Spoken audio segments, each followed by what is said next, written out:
Bapak Ibu yang bertanya, bagaimana kalau perusahaan tidak pernah berikan bonus tahunan lagi, ya, tanpa alasan? Ya, sebelumnya pekerja selalu dapat nih, ya kan? Kita harus, sebelum pertanyaan yang berikutnya, saya fokus dulu yang ke sini ya. Jadi sebenarnya bonus tahunan ini, kalau kita lihat ke hukum dasarnya, kita lihat dulu nih hukum dasarnya, nggak ada kewajiban ya, itu pertama. Jadi nggak wajib nih hukumnya, itu pertama. Kedua, karena hukum dasarnya bilang nggak wajib, maka apabila perusahaan mau menjalankannya, sah-sah saja berdasarkan kemampuan perusahaan. Nah, berikutnya yang penting adalah memastikan apakah ada policy atau klausa khusus di dalam perjanjian kerja, peraturan perusahaan atau PKB yang berlaku di perusahaan mengenai bonus tahunan. Wah, nggak ada, Den. Ya, kalau nggak ada ketentuan khususnya, berarti berlakulah hukum umumnya. Hukum umumnya bilang tadi nggak wajib dan diberikan berdasarkan kemampuan perusahaan. Ya. Nah, tapi kalau udah ada ketentuan khususnya, udah ada dan klausanya di dalam peraturan perusahaan atau PKB. Kalianlah klausa itu. Bunyinya apa? Karena ada sebagian peraturan perusahaan atau PKB yang memberikan, yang mengatur klausa tentang bonus dan interpretasi atau terjemahan dari klausa itu memberikan dampak hukum yang berat bagi perusahaan. Ya. Yang bagaimana itu, Dan? Yang memberikan dampak wajib. Jadi ada nih klausa disebutkan misalkan perusahaan akan memberikan bonus tahunan setiap tahun bulan sekian dengan nilai sekian persen dari upah, bisa tulis. Itu tertulis dalam klausanya, pasal dalam PP atau PKB misalkan, atau perjanjian kerja. Kalimat yang seperti saya sampaikan tadi, itu dampaknya wajib, bukan dapat lagi.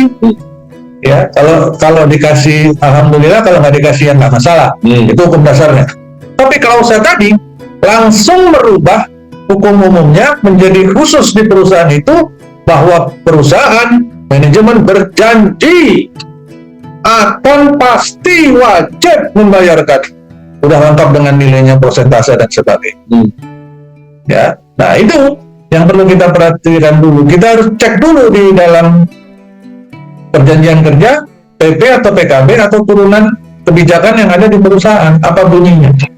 Ya, baru bisa menjawab ini. Pertanyaan pertama, dulu dikasih sekarang enggak, tanpa alasan. Kalau itu ternyata maknanya klausanya wajib, maka konsekuensi hukumnya muncul, kurang bayar, bisa dituntut sama karyawan. Tapi kalau di sana ternyata nggak ada klausanya, ya tanpa alasan, sebenarnya ini lebih kepada masalah komunikasi. Ya. Kalau misalkan nggak ada klausanya atau ada klausa yang tapi bilang bahwa itu tidak wajib, bergantung kemampuan perusahaan, ya perusahaan harus berkomunikasi kepada karyawan, memberikan penjelasan kenapa tahun ini tidak memberikan bonus dan sebagainya, ya, supaya karyawan juga sadar, paham, dan perusahaan juga menunjukkan alasan-alasannya. Nah, cuman hal yang sangat saya garis bawahi dalam berkomunikasi dengan karyawan adalah jujur. Perusahaan bikin pengumuman kepada karyawan semua yang saya cintai, gitu. Dengan sangat menyesal disampaikan bahwa tahun ini kami tidak bisa memberikan bonus tahunan dikarenakan kondisi keuangan yang menurun, pencapaian target yang tidak optimal, kerugian-kerugian yang kami alami di dalam setahun belakangan. Terima kasih atas pemahamannya, atas pengertiannya.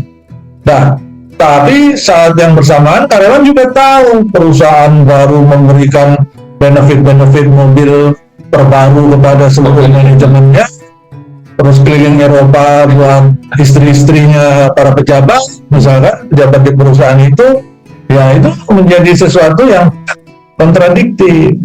Ya, itu tadi komunikasi. Kemudian baru pertanyaan berikutnya nih, bagaimana kalau karyawan itu sudah resign, kemudian dia minta bonus tahunannya yang belum diberikan supaya dibayarkan? Itu gimana statusnya? Nah, ini juga kembali kepada klausa apa yang diatur dalam PK, PP atau PKB di perusahaan itu, ya. Karena hukum dasarnya bilang apa? Tadi kan di awal saya sudah sampaikan. Hukum dasarnya adalah segala hak dan kewajiban kedua pihak, karyawan dan pengusaha, demi hukum berhenti pada saat berakhirnya hubungan kerja. Nah, tinggal kita kalau ini fokusnya kepada bonus tahunan, kita tinggal lihat hak dan kewajiban bonus tahunan ini, pembayaran bonus tahunan, apakah masih tetap menjadi haknya karyawan atau tidak pada hari PHK tadi. Tinggal lihatnya di mana? Di klausa. Klausanya nggak ada, dan ya berarti hukum umum tadi. Hukum umumnya bilang apa tadi? Nggak wajib, kan gitu ya. Terus hukum umum yang kedua tadi bilang apa? Bahwa berhenti pada saat hari PHK. Nah, kalau nggak ada klausa khusus di dalam PKPP atau PKB, maka untuk pertanyaan kedua ini bonus tahunan sudah nggak bisa diminta sama karyawan. Ya, kalau perusahaan nggak ngasih, ya, karena sudah resign, kan gitu. Tapi kalau klausanya ada dan mengatur bagi karyawan yang resign atau di PHK karena sebab apapun, bonus tahunan akan diperhitungkan secara prorata, dibayarkan pada saat PHK atau dibayarkan pada saat nanti di ujung, pada saat pembagian bonus pada karyawan yang lain. Nah, kalau klausalnya seperti itu ya tinggal ikutin. Ya, begitu ya kurang lebih Bapak Ibu anonim yang bertanya.